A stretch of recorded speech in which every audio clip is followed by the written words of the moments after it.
Llegamos esta mañana al capítulo 14 y vamos a leer el capítulo en su integridad. Romanos, capítulo 14, versículos 1 al 23.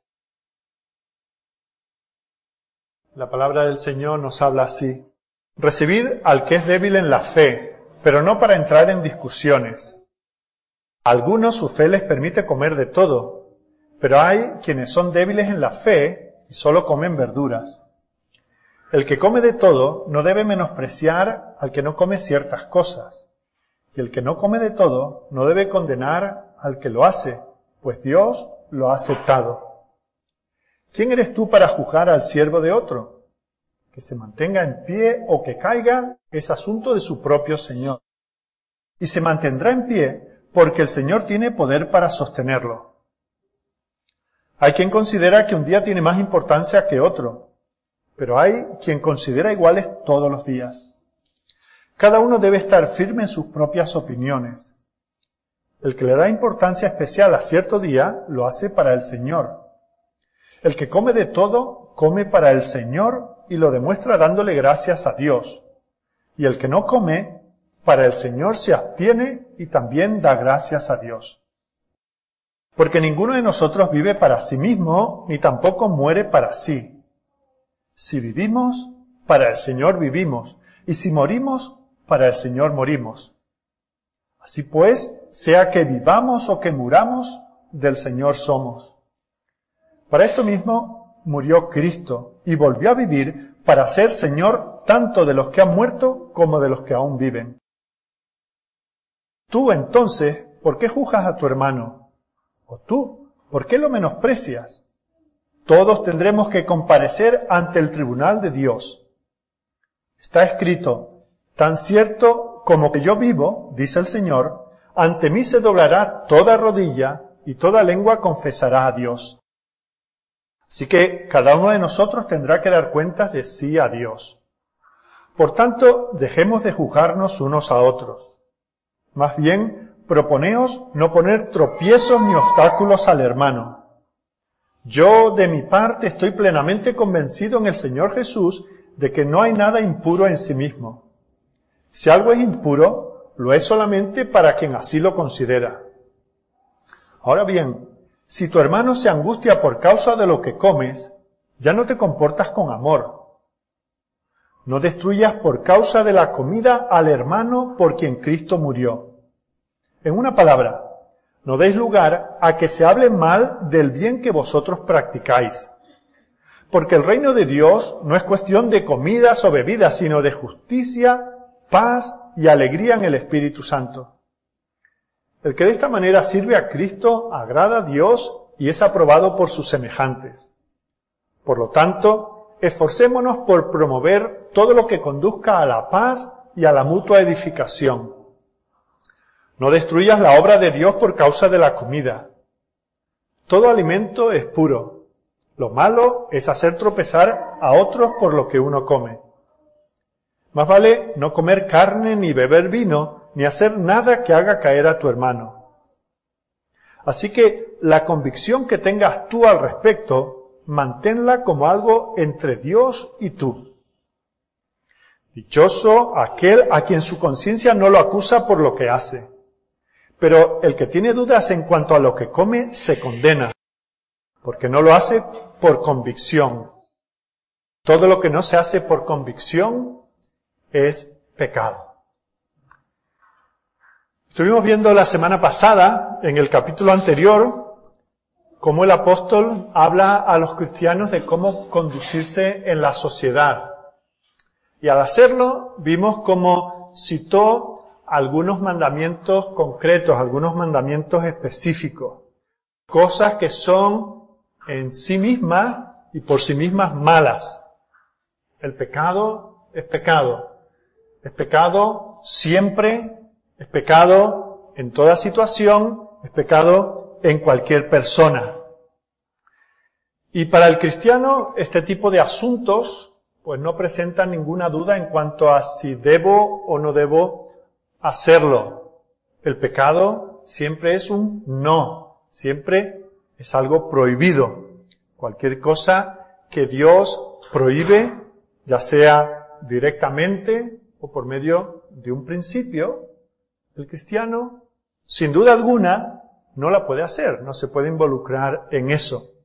Así que en este tipo de cosas no tenemos desacuerdos entre nosotros, ¿verdad? Todos los cristianos sabemos que no matarás significa no matar, y no hay excepciones. Y no cometerás adulterio, no hurtarás, no dirás falso testimonio, lo que habíamos con los niños. Son cosas que son universales, son para todos y son para siempre. Pero es cierto que en la vida hay cosas que no están prohibidas específicamente en la palabra de Dios, ni directamente, ni por principios. Hay áreas en las cuales no hay directrices claras. Son zonas que podríamos llamar grises. Y es por esa razón que algunos cristianos, conociendo la libertad que tienen en Cristo, las practican sin ningún problema de conciencia. Esas cosas no prohibidas las practican sin ningún tipo de remordimiento o de escrúpulo. Bueno, a ese tipo de personas, a ese tipo de cristianos, la Biblia lo llama los fuertes. Pero luego hay otros cristianos que tienen un concepto más limitado de la libertad cristiana. Y estos sí tienen algún tipo de escrúpulos o de dudas en sus conciencias en cuanto a si se debe o no se debe practicar estas cosas. Consideran que si hacen esas cosas, estarían haciendo lo malo. Y bueno, la Biblia habla de estas personas como los débiles en este sentido. Claro, cuando los fuertes ven los escrúpulos de los débiles, pues tienen la tendencia a decir, no seáis tontos, que esto se puede hacer. Y por el otro lado, cuando los débiles ven a los fuertes hacer esas cosas, le dicen, bueno, ¿realmente sois cristianos? ¿Es eso propio de cristianos? Estáis viviendo como mundanos, estáis haciendo cosas que son propias de mundanos. Así que aquí es donde encontramos diversidad de opiniones y, por lo tanto, de actitudes y de acciones. Ahora, es necesario que enfaticemos de nuevo que tanto los cristianos, que aquí se llaman fuertes, como los que se llaman débiles, están de acuerdo en que el pecado es pecado, siempre lo será, y siempre siempre está prohibido. O sea que ni los cristianos fuertes ni los débiles dicen, bueno, el pecado en estas circunstancias se puede vivir o se puede practicar. No. Hay directrices claras en las Escrituras, y tanto unos como otros han de decir no a eso. Las dificultades surgen en esas áreas en que no hay una prohibición en la cual los cristianos tienen diferente criterio, diferente conciencia. Por ejemplo, algunos cristianos beben alcohol moderadamente sin ningún tipo de escrúpulo, mientras que otros consideran que estos cristianos están pecando por tomar una medida moderada de alcohol. Hay cristianos que tienen escrúpulos en cuanto a ver la televisión, cualquier cosa en la televisión, o ir al cine, o no sé, o tener baile en una boda, o ven pecado en algún tipo de ropa que uno se pueda poner. Y otros cristianos no tienen ningún problema en este sentido. En los tiempos, en el primer siglo, en los tiempos en que fue escrita esta carta, vemos como algunos cristianos tenían escrúpulos en cuanto a la carne que podían comer. Porque sabéis que había muchos templos en los cuales se ofrecían sacrificios a esos ídolos paganos, y entonces luego esa carne no siempre se consumía totalmente como un holocausto, sino que muchas veces el animal sacrificado luego era despiezado y vendido en la carnicería. Entonces habían algunos cristianos que eran sensibles en sus conciencias y decían, no, yo jamás puedo tomar esa carne, porque de alguna manera estoy condonando esa práctica y estoy contaminándome con ello.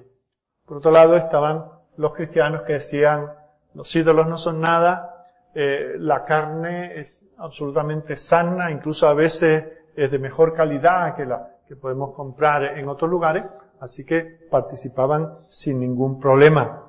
Por lo tanto, había un desacuerdo bien definido en cuanto a lo que comían, y el problema no era lo que cada uno comía en su casa, sino cuando se reunían a comer, pues entonces esas cosas se evidenciaban.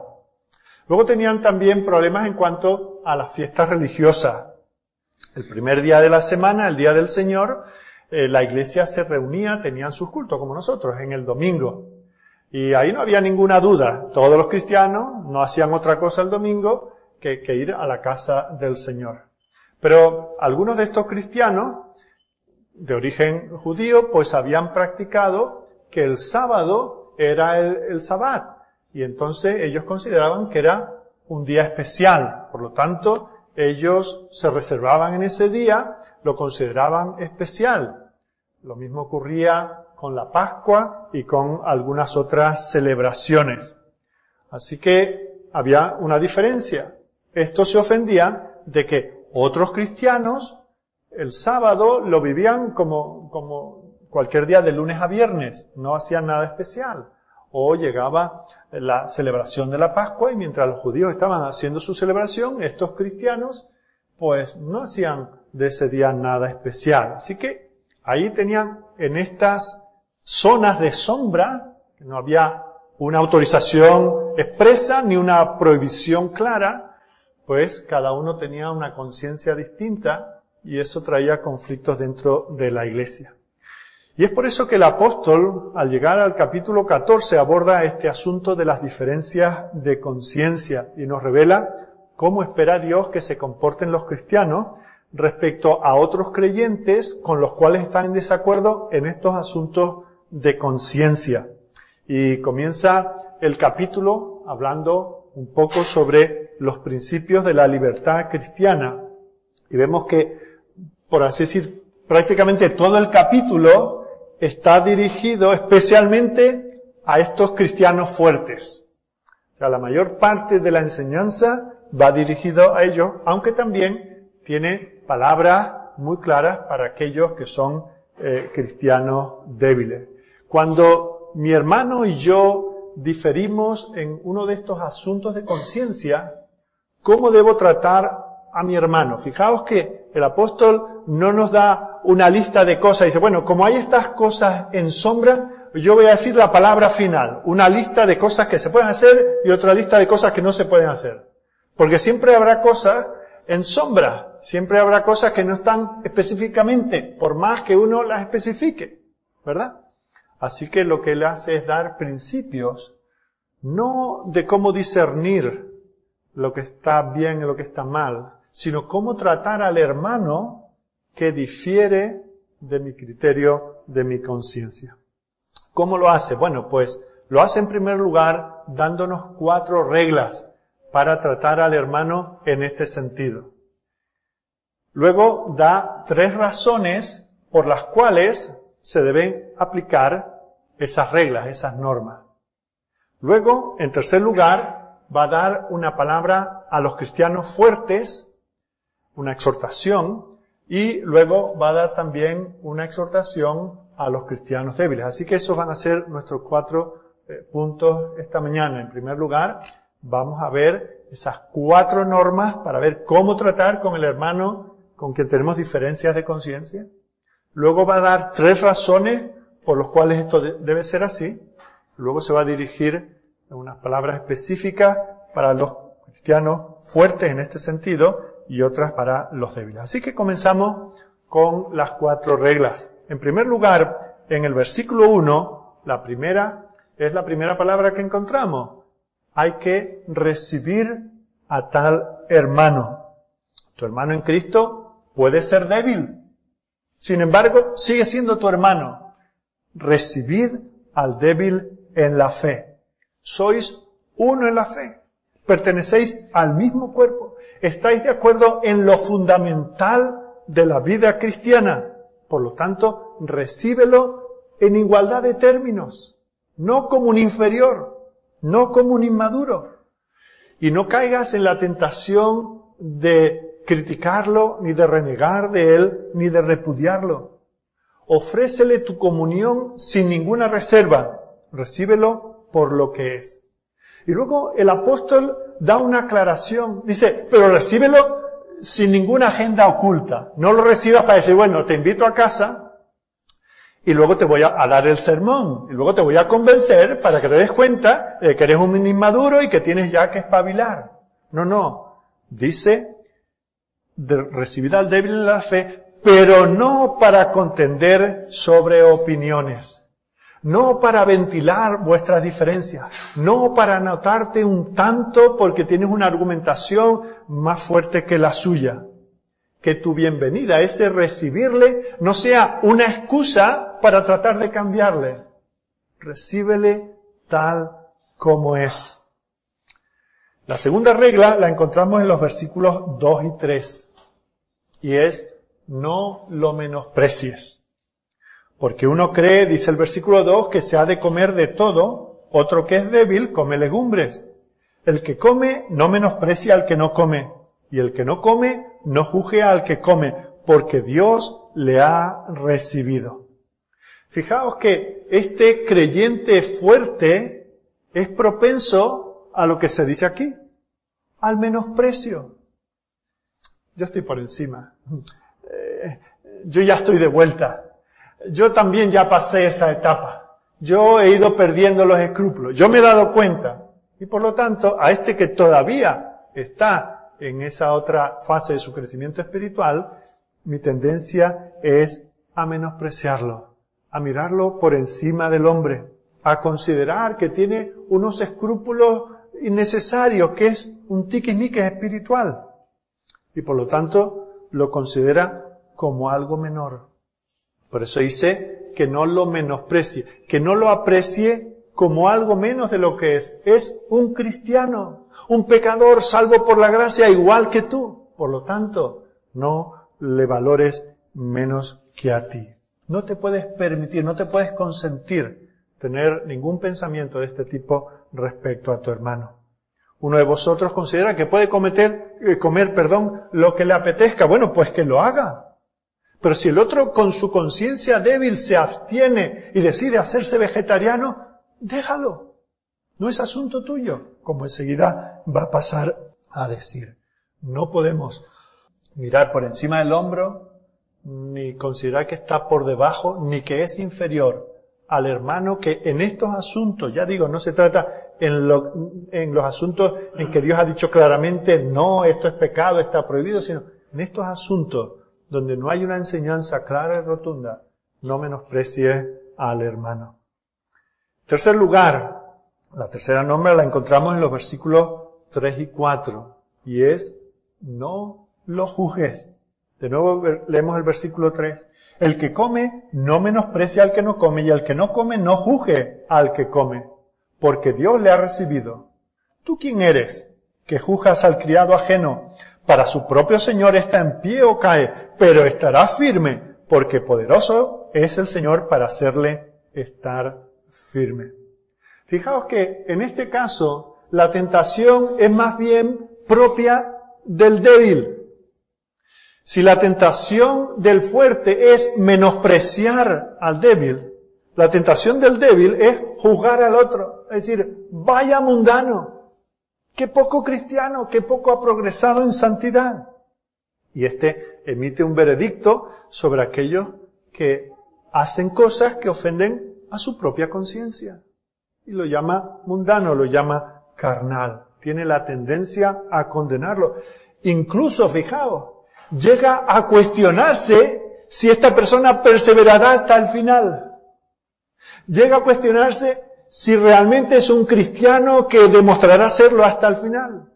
Caerá. Sí, empieza con esto, empieza con este asunto de la carne, empieza a tomar un vasito de vino acompañando esa carne y acabará perdido. Ese es el juicio que emite el débil sobre el fuerte. Por eso dice que el que tiene escrúpulos debe tener cuidado de no juzgar a aquel que no comparte sus escrúpulos. Debe recordar que Dios ha recibido a esa persona que tiene una conciencia diferente. Es Dios quien le ha recibido. Si Dios lo considera su siervo, Y Dios le provee, y Dios le cuida, y Dios lo ha llamado. Y si Dios es aquel a quien Él tiene que dar cuentas, déjalo en manos del Señor. No tiene que darte cuentas a ti. Tú no tienes que emitir juicio sobre Él. Él es un siervo del Señor. Y luego pone aquí este remate, subraya esto, dice, y se mantendrá firme. Porque es Dios quien nos hace perseverar. Dios llama a su siervo y Él es el que los hace perseverar. Así que deja de actuar como si tú fueras su amo, como si tú fueras su juez. Y ten cuidado de que tu actitud no sea más cerrada que la de Dios. No seas tú menos receptivo que lo es Dios. Por eso dice, recibid al débil en la fe. Es de la fe. Dios le ha recibido y ahora tú cierras tus brazos. Dices, no, él no es mi hermano porque hace esto que daña a mi conciencia. Así que repasamos cómo de tratar al hermano que tiene una conciencia diferente a la mía. Primero, recíbelo. En segundo lugar, no lo menosprecie. En tercer lugar, no lo juzgue. Y en cuarto lugar, cada persona debe estar convencida en su propia mente. Versículo 5. Uno hace diferencia entre día y día. Otro juzga iguales todos los días. Cada uno esté plenamente convencido en su propia mente. Hay cristianos que consideran que hay unos días más importantes que otros, mientras que hay otros que consideran todos los días iguales. En lugar de estar mirando quién es más alto y quién está por encima del hombro de los demás, asegúrate de que tú estás plenamente convencido de lo que tú haces respecto a ese asunto. En este caso concreto menciona lo de un día, si es un día para guardar o no para guardar. Asegúrate de que tú actúas con una conciencia limpia. Así que de esta manera el apóstol nos está animando a vivir nuestras vidas con una conciencia limpia delante de Dios. Quien nos debe preocupar no es el prójimo, cuál será su criterio. Y estar todo el día pensando, ¿qué pensarán todos los hermanos de esto que yo estoy haciendo? Y recuerdo, no se trata de pecado, que eso está fuera de los límites. Se trata de estas cosas en las cuales distintos cristianos tienen distintos criterios. ¿Os dais cuenta cómo todo esto se deriva del capítulo 12, versículos 1 y 2? El apóstol sigue recordándonos que en vista de la misericordia del Señor, nosotros tenemos que ofrecernos a Él en consagración, en gratitud, en santidad. Tenemos que ofrecernos como un sacrificio vivo. Yo me tengo que sacrificar a mí mismo, sacrificar mis propios criterios y mi tendencia a juzgar al hermano, a menospreciar al hermano. Todo eso yo tengo que someterlo, presentarme como un sacrificio vivo, santo, que agrada a Dios. Él es mi juez. Ante Él tengo que presentarme. Así que estamos llamados a hacer un autoexamen continuo para ver si estamos siempre siendo obedientes a ese principio que el apóstol ha enunciado al principio de toda esta larga sección de aplicación de la epístola. Por la misericordia del Señor, ofrécete en sacrificio vivo delante de Él. Así que repasamos las 4 reglas de cómo tratar al hermano con quien difiero en estos detalles que no están claros en la Escritura. En primer lugar, tengo que recibirlo, no menospreciarlo, no juzgarlo. Y en cuarto lugar, tengo que estar convencido en mi propia mente de que esto es lo que agrada al Señor. A continuación, el apóstol nos da 3 razones por las cuales tenemos que actuar de esta manera. ¿Por qué tenemos que tener este tipo de comportamiento con respecto a los hermanos que difieren de nosotros en estos asuntos? El primero lo encontramos volviendo de nuevo a los versículos 3 y 4. Es algo que el apóstol ya ha cubierto. Volvemos a leer el 3 que dice, el que come no menosprecia al que no come, y el que no come no juzgue al que come, porque Dios lo ha recibido. Esa es la primera razón. Yo tengo que recibir a mi hermano porque Dios lo ha recibido. Yo no puedo hacerme más estricto que Dios. Yo estoy ofendiendo a Dios si voy más allá de lo que Él ha dicho. Y bueno, Dios llegó hasta aquí, pero yo que soy más listo que Dios, yo voy un poco más allá. Yo hago más estricta la norma. Dios aquí fue un poquito descuidado, tenía que haber sido más férreo, tener mano más dura.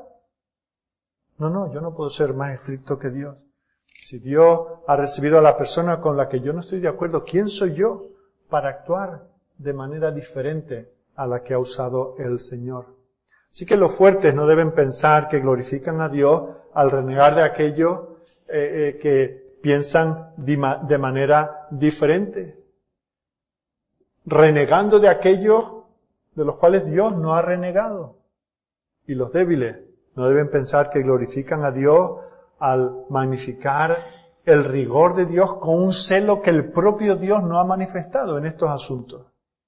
Porque de haber sido algo absolutamente prohibido, Él lo hubiera dejado absolutamente claro. Por eso no podemos enmendarle la pan a Dios, porque Dios ha recibido a este hermano. En segundo lugar, tenemos que considerar al hermano, recibirlo, no juzgarlo, respetarlo, porque este hermano se comporta como lo hace por amor al Señor, por consideración al Señor. Y eso lo vemos en los versículos 6 al 9. El que hace caso del día, lo hace para el Señor. Y el que no hace caso del día, para el Señor no lo hace. El que come, para el Señor come, porque da gracias a Dios. Y el que no come, para el Señor no come y da gracias a Dios. Porque ninguno de nosotros vive para sí, ninguno muere para sí. Pues si vivimos, para el Señor vivimos. Y si morimos, para el Señor morimos. Así pues, sea que vivamos o que muramos, del Señor somos. Porque Cristo para esto murió y resucitó y volvió a vivir, para ser Señor así de los vivos, de los muertos, como de los que viven. ¿Por qué guarda un creyente un día como algo especial, mientras que otro no lo hace?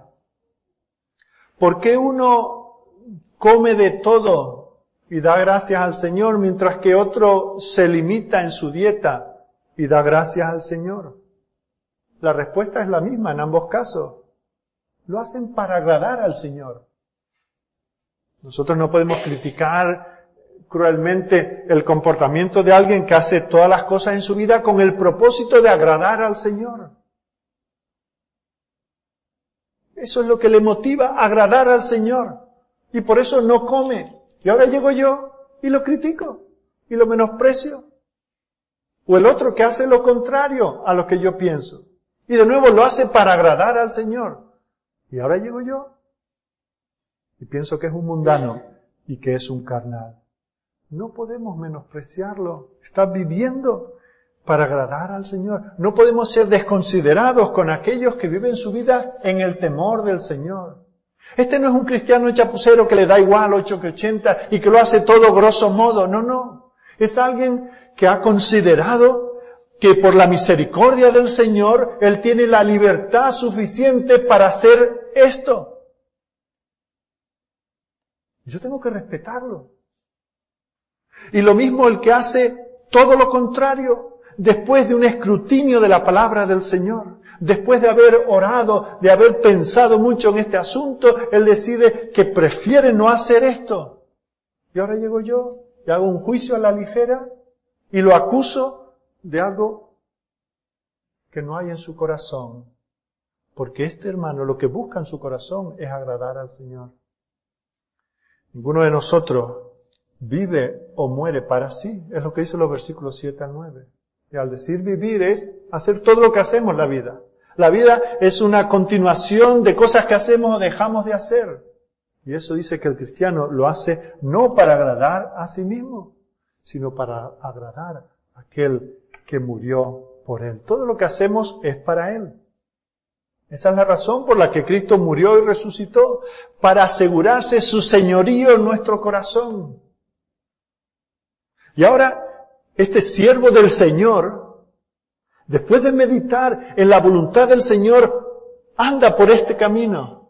Y ahora llego yo y digo, no, ese no agrada al Señor. Yo emito un juicio Y yo doy una sentencia de que esto no agrada al Señor. Por eso el apóstol dice, considera que Dios lo ha recibido, no seas tú más estricto que Dios. Considera que tiene ese comportamiento por amor al Señor. Y en tercer lugar, considera que es un siervo de Cristo. No es tu siervo, es siervo de Cristo. Volvamos a leer el versículo 4 y luego los versículos 10 al 12. ¿Tú quién eres que juzgas al criado ajeno? Para su propio Señor está en pie o cae. Estará firme porque poderoso es el Señor para hacerle estar firme. Y ahora el versículo 10. Pero tú, ¿por qué juzgas a tu hermano? O tú también, ¿por qué menosprecias a tu hermano? Porque todos compareceremos ante el tribunal de Cristo. Porque escrito está, vivo yo, dice el Señor, que ante mí se doblará toda rodilla y toda lengua confesará a Dios. De manera que cada uno de nosotros dará a Dios cuenta de sí. Somos siervos de Cristo. Esta mención de los derechos absolutos de Cristo nos lleva a esa tercera razón por la cual nosotros tenemos que recibir a este hermano. Lo dice en el versículo 4 y luego lo vuelve a decir los versículos 10 al 12. Tu hermano, ese que en estas zonas grises actúa de manera diferente a la tuya, es un siervo de Cristo y tiene que darle cuentas a Cristo. No tiene que darte cuentas a ti. Tú no eres la conciencia del hermano. Él tiene que dar cuentas. Cada uno tiene que dar cuentas al Señor por sí mismo. ¿Cómo podemos nosotros, ante estos versículos, cómo podemos erigirnos en jueces de nuestro hermano? ¿Cómo podemos llegar a pensar que este hermano hasta se va a perder? No le consideramos cristiano. Porque ningún cristiano se perderá jamás si realmente lo es. Pero cuando yo pienso que a lo mejor no permanece, sino que cae, es que estoy dudando de la obra del Señor en su vida. Simplemente porque Él guarda un día de fiesta o no lo guarda, toma unas viandas o no las toma. Nosotros permanecemos firmes, no ante cada cual, sino ante Dios. Él es nuestro juez. A Él tenemos que dar cuenta. Por eso el apóstol aquí cita al profeta Isaías, capítulo 45, versículo 23. Por mí mismo, dice Dios, hice juramento, de mi boca salió palabra en justicia y no será revocada, que ante mí se doblará toda rodilla y jurará toda lengua. Fijaos, no ante ningún intermediario. Nadie me tiene que rendir cuentas a mí para yo luego rendírselas a Dios en nombre del otro. No, cada uno individualmente tendrá que doblar su rodilla delante de Dios y reconocerle en el juicio.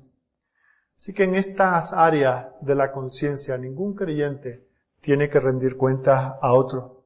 Por supuesto, si quebranta la ley moral de Dios, la Iglesia tiene la responsabilidad, el deber, si quebranta uno de los mandamientos específicos, aquello que Dios prohíbe, la Iglesia tiene que tratar de restaurar a esa persona. Y por eso se aplica la disciplina eclesiástica para corregir. Y por eso primero se hace una admonición y luego se suspende y luego se excomulga si es necesario. Pero eso ante un pecado claro y manifiesto. Pero en estos asuntos de conciencia, no podemos aplicar lo mismo. No podemos ir a los ancianos de la iglesia y decir, es que he visto a un hermano comiendo este tipo de cosas o haciendo esta cosa que no está clara en la Escritura. Y ahora vamos y hacemos un consejo y nos reunimos siguiendo los pasos que el Señor nos da, hasta expulsarle simplemente por un asunto de conciencia. No. Eso es para cuando un hermano pecare. Pero en estos asuntos de diversidad de conciencia, estos asuntos neutrales, estos asuntos no prohibidos, tenemos que actuar de manera diferente. Y lo que tenemos que hacer es recordarnos a nosotros mismos y los unos a los otros que tenemos que dar cuentas al Señor que nos ha salvado. Tenemos que mantener conciencias limpias, porque un día tendremos que presentarnos delante de Él y no delante de los hombres. Por lo tanto, yo no tengo derecho a imponer mi conciencia a mi hermano. Ni tampoco tengo por qué someterme a la conciencia de mi hermano. Solo Cristo es el Señor de la conciencia. Y cada uno está en pie o cae, aprueba o suspende delante del Señor, no delante de los hombres. Eso significa que la libertad cristiana debe valorarse y preservarse. El problema que ha surgido en la Iglesia desde el primer siglo, por lo que vemos aquí, y hasta nuestros días, es esta plaga por la cual, al desechar la enseñanza de los apóstoles, algunos hombres se han hecho dueños de las conciencias de otros. Otros se han sometido inadecuadamente a la conciencia de los primeros. Ahora, tal como vamos a ver a continuación en nuestro tercer punto, es cierto que, habiendo dicho todo esto respecto a la libertad cristiana, en ocasiones, por amor al hermano, yo tengo que limitarme en mi conciencia, en cómo yo actúo delante del Señor. Así que habiendo visto estas 4 reglas, ¿qué hacer con el cristiano que tiene una conciencia diferente a la mía? Recíbelo, no lo juzgue, no lo menosprecie y que cada uno actúe conforme a su propia conciencia. Las razones para ello es que Dios le ha recibido, nosotros no podemos ser más severos que Dios. La segunda es que esa persona se comporta por consideración con el Señor. Y en tercer lugar, porque es un siervo de Cristo y a Él tendrá que dar cuenta. Nuestro tercer punto es ver estas palabras que el apóstol da a los cristianos fuertes. Las energías de los fuertes no se deben gastar en señalar lo tonto y necesario que son los escrúpulos de los hermanos débiles. El cristiano fuerte debe estar interesado en algo mayor que en tratar de convencer al cristiano débil. Su pasión más ardiente debe ser el progreso espiritual de esos hermanos. Por eso en el versículo 13 leemos: así que ya no nos juzguemos más los unos a los otros, sino más bien decidir no poner tropiezo u ocasión de caer al hermano. Yo no estoy aquí para juzgar a ningún hermano en estos asuntos. Estoy aquí, no ya como pastor, sino como cristiano. Estamos aquí para estimular a los hermanos, para ser de ayuda a los hermanos, no para poner tropiezo en el camino de ninguno de ellos. Por eso, saltándonos un momento al versículo 21, el apóstol dice: bueno es no comer carne, ni beber vino, ni nada en que tu hermano tropiece, o se ofenda, o se debilite. Aunque yo tengo esa libertad que Cristo me ha otorgado, aunque tengo todo el derecho de hacer ciertas cosas, tengo que considerar que mi uso de la libertad que tengo en Cristo puede ser una piedra de tropiezo para el hermano. Así que por encima de mi derecho y de mi interés personal y del ejercicio de mi libertad, yo tengo que poner el bienestar de mi hermano. De tal manera que aunque yo estoy completamente convencido de que es lícito que yo actúe de esta manera, tengo que considerar si esa libertad mía puede ser una piedra de tropiezo para el hermano. Porque si yo lo considero y sigo adelante, no estoy siendo caritativo con el hermano. No estoy mostrando el amor de Cristo, el cual nos dice el mismo apóstol en Filipenses capítulo 2, siendo igual a Dios. No tomo eso como algo a lo que aferrarse, decir, cuidado que yo soy Dios y yo soy el que da la ley y puedo hacer. No, no, no.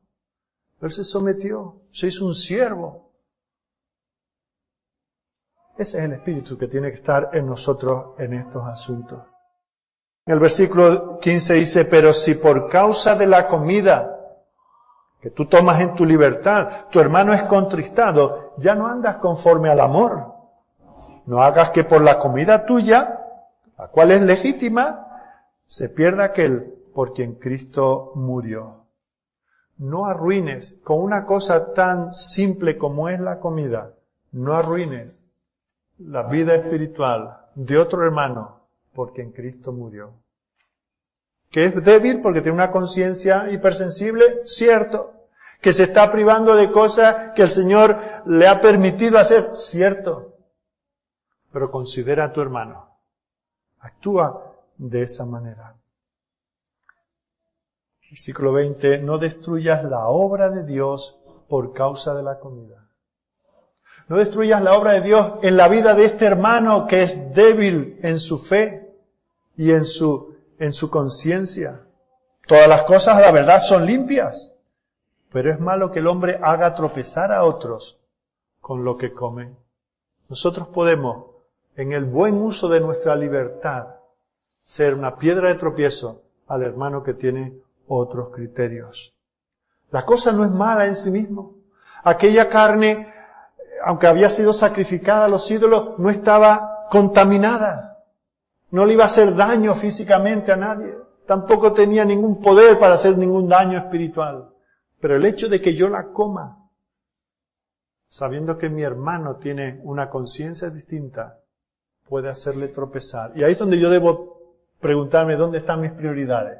Es decir, ¿yo tengo derecho a esto o yo tengo la consideración hacia mi hermano?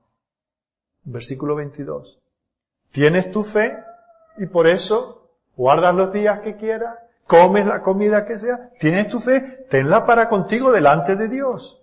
Bienaventurado el que no se condena a sí mismo en lo que aprueba. No hay cosa más dichosa que hacer algo con buena conciencia.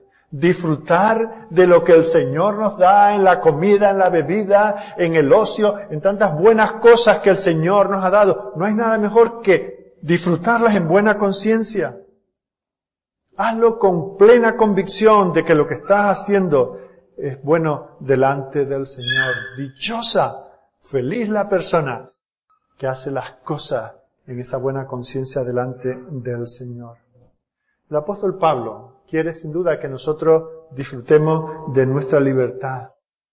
Pero lo que no quiere es que nosotros la exhibamos de tal manera que ofendamos a otro. Tampoco quiere que la impongamos a los demás, por mucho que sea nuestro derecho y tengamos libertad. Y tampoco, el apóstol nos dice, tampoco tenemos nosotros derecho a refunfuñar y a quejarnos porque hay otro que está disfrutando de cosas en su libertad que a mí me parece que no son lícitas. Yo no puedo quejarme. No tengo derecho a decir, míralo, mira lo que come. Mira lo que hace en el sábado. Mira lo que hace el día de la Pascua. Se queda en casa, sale con sus niños al parque. Si tú tienes una conciencia de que debes guardar ese día, hazlo para ti. Disfrútalo. Pero no te molestes porque el otro vive de esta manera. En el versículo 16 dice, no sea pues vituperado vuestro bien. Porque el reino de Dios no es comida ni bebida, sino justicia, paz y gozo en el Espíritu Santo. Porque el que en esto sirve a Cristo agrada a Dios y es aprobado por los hombres. Así que sigamos lo que contribuye a la paz y a la mutua edificación. Si nosotros seguimos adelante y disfrutamos lo que es profundamente ofensivo a nuestro hermano, seremos causantes de algo que eso sí que puede ser malo. Eso sí que no debería suceder. La vida cristiana es más allá que lo que comemos o lo que bebemos. Esas cosas son importantes, pero no son las más importantes. Más importante que la comida o las fiestas que guardamos o no guardamos, que es la justicia, la paz y el gozo en el Espíritu Santo. Eso es lo que tiene que reinar en nuestras relaciones. Eso es lo que tiene que ser evidente entre nosotros. Pero si la paz no existe porque yo reclamo mis derechos a tomar o a no tomar algo, entonces ya no se está evidenciando la esencia de la obra del Espíritu en nuestros corazones. Eso es lo verdaderamente importante. Por eso al fuerte el apóstol le dice, considera autolimitarte por causa de Cristo, por causa del hermano. Sirve a Cristo de esta manera. Tu servicio será aprobado delante de Dios. cuando tú consideras a tu hermano y por eso te abstienes, si es necesario, por no ofender a tu hermano. Lo que se debe preservar es la paz. No se trata de qué hacemos, qué dieta tenemos, o cuál es nuestro calendario concreto, sino que lo que se vea en la iglesia, en la comunión entre los hermanos, sea la justicia, la paz y el gozo en el Señor. Así que esas son las palabras que el apóstol da a los fuertes. Pero antes de terminar, vemos cómo el apóstol también tiene algo que decir a los débiles. Estas personas que son hipersensibles en sus conciencias. Fijaos lo que dice el versículo 14. Yo sé y confío en el Señor Jesús que nada es inmundo en sí mismo. Mas para el que piensa que algo es inmundo, para él lo es. El apóstol sabía, dice, estoy absolutamente convencido que, por ejemplo, esta carne que es sacrificada a los ídolos no es inmunda. Es carne. Dios ha creado esos animales en el campo, esos terneros, que luego tú te puedes comer. Eso, estoy convencido. Dentro de la libertad cristiana es perfectamente correcto y adecuado hacer aquellas cosas que otros pueden considerar dudosas. Pero aquí hay una advertencia para aquel que tiene una conciencia sensible. Si tú creyendo que tomar esa carne, que no tiene nada de particular, pero si tú crees que no debes de tomarla y la tomas, aunque tomar esa carne no es pecado, para ti es pecado. Porque estás haciendo algo en contra de tu conciencia. No estoy seguro, pues si no estás seguro, no lo hagas. No estoy seguro, pero lo hago. No estás actuando en fe. Estás pensando que tal vez no le agrade a Dios y con todo lo haces. Por eso dice, yo sé y confío en el Señor Jesús, que nada es inmundo en sí mismo. Ahora, eso que no es inmundo, para el que piensa que es inmundo, para él lo es. La cosa no es impura en sí misma, pero quien la vive, quien la experimenta, quien la come, quien la celebra, con una mala conciencia, para él es algo moralmente inadecuado. Todas las cosas son limpias, pero tú debes entender que son malas para las personas que dudan y las practican. Luego en el versículo 23 dice, pero el que duda sobre lo que come es condenado, porque no lo hace con fe. Todo lo que no proviene de fe es pecado. No lo hace para agradar a Dios. Esa era una de las razones por las cuales teníamos que recibir al hermano, no criticarlo, no menospreciarlo, porque se supone que el hermano lo hacía para agradar a Dios. Pero ahora este hermano que cree que se tiene que abstener para agradar a Dios, ahora va y no se abstiene.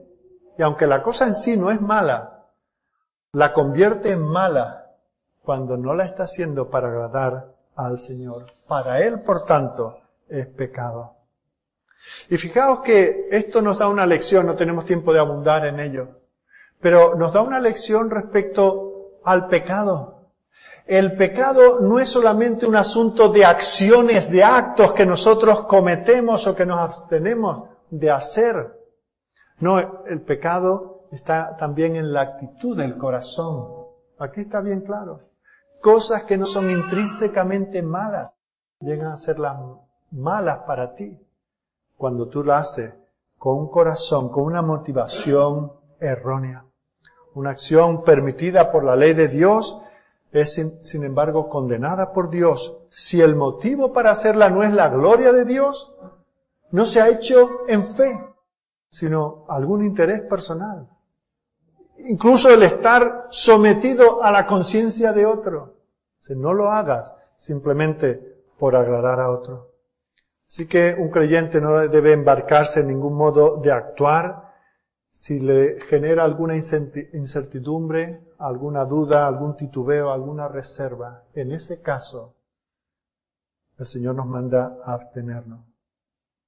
No podemos violar la conciencia de nadie, ni tampoco podemos dejar que nadie viole nuestra conciencia. Tenemos que disfrutar de las cosas buenas que el Señor nos da para su gloria. Pero si en algo dudamos, el apóstol y el Señor nos llama a la abstinencia, recordando que lo que debe reinar entre nosotros es la justicia, la paz y el gozo del Espíritu Santo. ¡Qué libertad tan maravillosa tenemos delante del Señor! Todas estas cosas que no están específicamente prohibidas en la palabra del Señor, el Señor las ha puesto en nuestras manos. Ahora, no todas las cosas son igualmente útiles. Recordad, los que lleváis tiempo con nosotros, estuvimos estudiando la carta del apóstol Pablo a los Corintios, justo antes de estudiar esta. Y que sobre el mismo tema, el apóstol lo dice una y otra vez en aquella carta. Todo es lícito, todas estas cosas que son lícitas de verdad, pero no todas convienen. No todas edifican al hermano. Por eso, aunque esa carne esté para comérsela, yo me abstengo, porque no voy con tomarla a edificar al hermano. Mi hermano debe ser una consideración importante para mí. Tanto si yo me considero fuerte, como si me considero el débil de la conciencia hipersensible. Tengo que recibir a mi hermano, no juzgarlo, no mirarlo por debajo ni considerar que es un cristiano de segunda categoría. Sirve al Señor, el Señor le ha recibido, al Señor tendrá que dar cuentas. Pero al mismo tiempo tengo que tener autocontrol en el uso de la libertad cristiana. Y quisiera terminar con unas palabras de Lutero en este sentido. Fijaos que cuando hablaba de la libertad cristiana, Lutero escribió: el cristiano es libre señor de todas las cosas y no está sujeto a nadie. Eso hablando de la libertad cristiana. Pero luego, hablando de la caridad cristiana, del amor cristiano, dice: el cristiano es servidor de todas las cosas y está supeditado a todos. En cuanto a la libertad que tenemos en Cristo, todo es nuestro. Somos señores de todas las cosas. Pero en cuanto a la caridad cristiana, estamos sujetos a todas las cosas y sujetos a todo. Quiera el Señor bendecirnos. Quiera el Señor poner ese espíritu de abnegación, que como nos dice en el capítulo 12 y versículo 1, en la introducción a todas estas enseñanzas, que teniendo en cuenta la misericordia del Señor, nos ofrezcamos en sacrificio vivo, santo, agradable a Dios. Ese es nuestro culto racional. Ya sea en el contexto de la iglesia, ya sea en nuestras vidas individuales, ya sea a la hora de pagar nuestros impuestos, ya sea a la hora de relacionarnos en nuestra sociedad, ya sea relacionándonos con el hermano débil o el hermano fuerte. Que nuestra vida sea un sacrificio por la gracia de Dios, para la gloria de Dios. Oremos. Amado y bendito Señor nuestro Dios, gracias porque tenemos instrucciones que tú nos has dejado escritas por medio de los apóstoles, inspiradas por el Espíritu Santo, no solamente para saber lo que es bueno y que te agrada, no solamente para saber aquello que tú deploras y que no soportas y contra lo cual se levanta tu ira, todo aquello que es pecado y que no tiene que estar en nosotros, ni en nuestras mentes, ni en nuestros corazones. Pero Señor, tú también nos has dejado instrucciones sobre cómo tratarnos los unos a los otros en estas áreas donde tú has querido probarnos al no dejarnos una serie de mandamientos concretos sobre todas las situaciones que podemos enfrentar en la vida. Señor, hemos considerado algunos ejemplos, pero sabemos que la vida real, la vida cristiana, está llena de estas situaciones en las cuales cada uno tenemos conciencias diferentes. Permite, Señor, sobre todas las cosas, que esas conciencias estén ilustradas por tu palabra. Que no actuemos por nuestra cultura, ni por nuestra tradición, ni porque aquí se han hecho las cosas siempre de esta manera, sino que seamos informados por tu palabra. Pero Señor, una vez que hayamos meditado en este tipo de cosas, una vez que hayamos tomado una decisión, que disfrutemos de la libertad con que Cristo nos ha hecho libres, pero que también valoremos la vida espiritual de nuestros hermanos. Señor, que no seamos tropiezos para los que tienen conciencias más débiles. Y Señor, que no vivamos en la dictadura de los débiles, queriendo imponer nuestros criterios, limitando las libertades de otros, cuando ponemos caras largas, cuando nos refunfuñamos, Señor, por lo que otros hacen. Padre, gracias porque tú eres nuestro juez.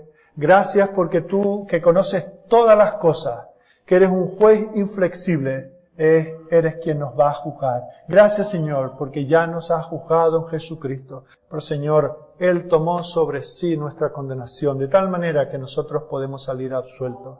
Gracias, Señor, porque tú nos tratas ahora como hijos y porque quieres que nosotros disfrutemos con gozo en la paz y en la justicia que Jesucristo ha venido a darnos en abundancia. Oh, Señor, gracias por estas bendiciones. Ayúdanos a reflexionar sobre la palabra escuchada en esta mañana, que la apliquemos a nuestra vida, de tal manera que podamos vivir no según criterios humanos, sino según los criterios del Dios todo sabio, todo santo y todo generoso. A ti venimos, Señor, a través de Jesucristo con acción de gracia.